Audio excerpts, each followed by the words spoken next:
A drought-tolerant pioneer species is ideal for the reforestation of arid areas.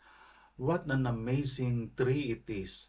Introducing Batino, Alstonia macrophylla of the family Apocynaceae. Batino is a close relative of Dita that dominates the savanna-type vegetation in the marginal areas of the Philippines.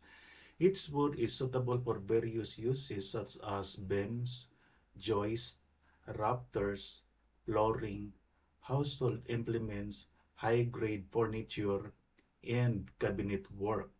It is also used to make bobbins, floor parquet, lower doors, balusters, frames, toys, coaster sets, cups, bowls, candy trays, fruit trays, trophies, chess pieces, pencil holders, tabletops, and moldings.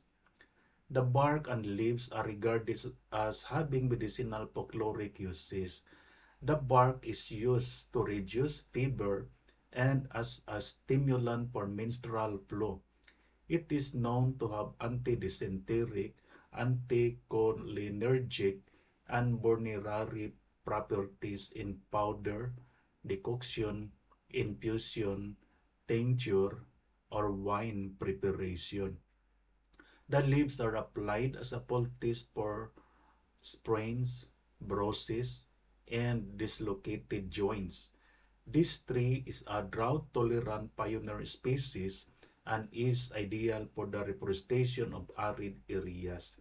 It is also becoming popular as a landscape tree in urban areas due to its architectural beauty. This is Max. Caring for the environment is not only a choice but a responsibility. Our efforts, even if small, when combined, can make life for a better future.